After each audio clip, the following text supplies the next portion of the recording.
What do you say to some people who say rules are rules, that Starbucks has a policy, you violated that policy, the police asked you repeatedly to leave, and you didn't? How do you respond to people who say that? What I say is I understand that. Rules are rules, but what's right is right and what's wrong is wrong. And that's in any situation, whether it's race involved, anything. After video of the arrest of those two men in a Philadelphia Starbucks went viral, Starbucks this week announced plans to shut down nearly all of its U.S. locations, up to 8,000 stores, on May 29th to put employees through anti-bias training. The viral video shows Rashawn Nelson and Dante Robinson being arrested after the store manager called police on them because they had not yet made a purchase and were just hanging out there, you know, like people do in Starbucks every day.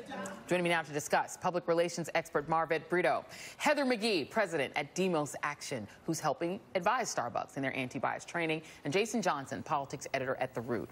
Thank you all, friends. I want to start by playing the 911 call. I don't know if everybody has heard it yet, so I want to make sure that you and the viewers get to hear it. This is the Starbucks manager calling police on those two men. Hi, I have two gentlemen at my cafe that are refusing to make a purchase or leave. I'm at the Starbucks at 18th and Spruce. All right, please, I'll be on as soon as possible. So, Jason, I have to go to you first. You wrote a very compelling piece on this idea that, you know, we tend to talk about police and police violence against black bodies, against black people. But you make the point, Jamil Smith also has a terrific piece making the same point. We don't talk enough about the people who keep calling 911 on black people for nothing. Yeah, Joy, you listen to that tape, and I mentioned in my piece in The Root, it's like the cops are their racism valets. Like, these black people have made me uncomfortable. Come do something about it.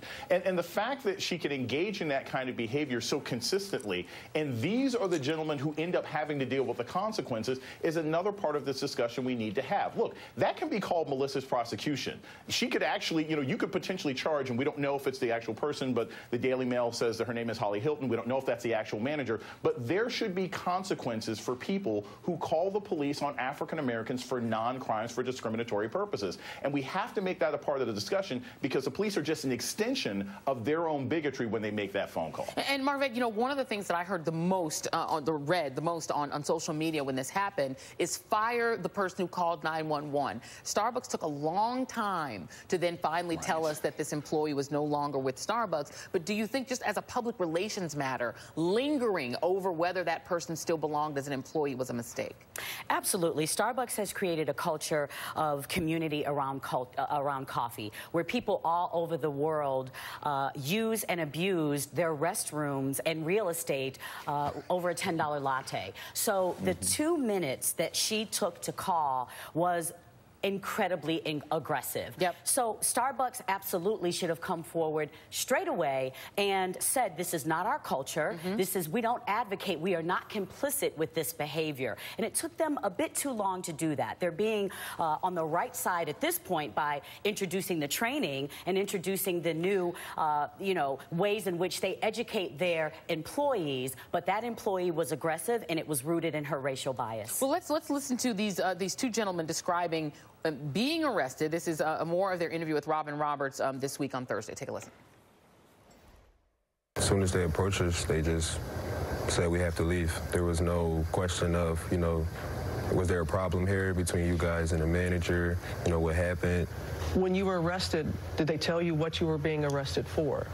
No, not at the time. He wasn't read any rights. Nothing. Just double lock, handcuffs behind our back, and escorted out and put into a squad car.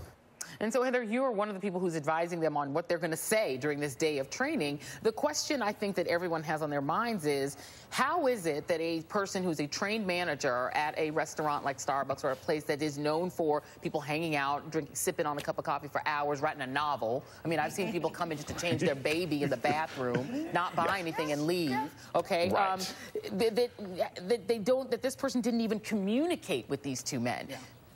I think there are 4 levels of issues here, and I'm frankly glad in some ways that we are able to have this conversation. The first level is just what Dr. Johnson did so well in his piece, which is about white fear, the police as an extension of that, as an enforcement of that. That is an American problem, not a Starbucks problem, right? The second level is also, and I think we haven't talked about this enough, what does the white person who doesn't have a stake in denying racism, sees this and thinks it's unfair, whether it's the bystanders in the store or the CEO of the company, what do, right? What is actually the responsibility of white people to use their privilege to combat bias? So that's a great conversation to have. And then the last two are about Starbucks itself, right? So Starbucks needs to do more than the training. Starbucks needs to do, and Sherilyn Ifill and Eric Holder and Brian Stevenson and I who've all been asked to sort of provide guidance and feedback in this moment to the company. That we've all said it's more than a training. It's about your practices, your policies, your procedures. It's about institutional bias. And then finally, the training. And I think there are a lot of questions about this. We were asked to sort of step in and make sure that whatever they do, they could have just gone to a corporate diversity trainer. And we said, you know what? We will answer this moment, as complicated as it is, because this is a teachable moment for the country, for other corporations who are watching, as well as for nearly 180,000 employees. Is it just about diversity, or is it about the structural racism that exists in our society? And just frankly, too many people have a stake in denying that racism exists. So for a company to say, racism exists, and we're going to spend some time, this is just the beginning, it needs to be ongoing training, teaching you how to identify it in yourselves and slow your roll before you make an action that could change someone's life out of that bias, I think that's an important step. I think the most absurd statement that we've heard out of the woman who called 911 is that she didn't expect them to get arrested. I don't know what she thought was going to happen. So Starbucks this is their policy officially. This is the statement that we got from Starbucks about people being in their stores without purchasing anything. It says, with 28,000 stores globally, different regions, circumstances, and cultural norms necessitate different guidelines for their stores. All of our Philadelphia area company-owned stores have signage which states that bathrooms in the lobby areas are for paying customers only. That wasn't true in Florida. I'm just telling you that right now. People change the babies in the bathroom. So this is an indication, Jason, that this was not just a Philadelphia Starbucks problem. Here is another black man, a whole separate person, videotaping Starbucks' refusal to let him use the restroom and not following the policy I just read to the letter. Have you purchased anything in here, sir? No, but I was just about to go. You about to go purchase something? Oh, okay. So, but before you made a purchase, they let you use the restroom, right? I just typed in, I asked for the code. You asked for the code and they just gave it to you, right? Before you made a purchase. This man right here said he hasn't made a purchase yet. He's in line to make a purchase. And you guys haven't you guys had gave him the code, right? Isn't that what you did? My business right now. And so that gentleman's name is Brandon Ward. Sean King tweeted out his story. And, you know, Jason, part of what power is the ability not only to make the rules, but to bend them for who you want to bend them for, right? And in this case, the manager was bending them for a white customer, if that was the rule. Yeah, and here's the thing, Joy. It's about arbitrary enforcement. And this is why there's two things about this. One has to do with our general sort of white supremacy and white nationalism in America, and the other has to do with the specifics of Starbucks and how they're behaving. On the one hand, look, the reason I don't speed, Joy, is not because someone trained me and because I go to driver's ed once a year. It's because I don't want to get a ticket. Okay, that's how you change people's behavior. If you want to stop people, you don't have to do a massive training. You say, we have a zero-tolerance policy about racial discrimination. Here's a Facebook page. If you have a complaint about a Starbucks, put it here, and we fired that lady. That's the first thing that should have happened. But here's the problem, and we see this in America. We see this with policing all the time. Bad cops cost cities $6–7 million to settle with families, and yet they keep hiring those same bad cops. Starbucks is going to lose millions of dollars by shutting down their stores for half a day's training to tell people how to treat people reasonably, when you should have just fired the lady from the beginning. And can they fix this then, Marvet? Because they're also going to lose millions of dollars if people stop shopping in Starbucks. If black people say, we're going to go to just black-owned shops and not Starbucks. Absolutely, they can fix it if we see that they are really being proactive in changing the culture.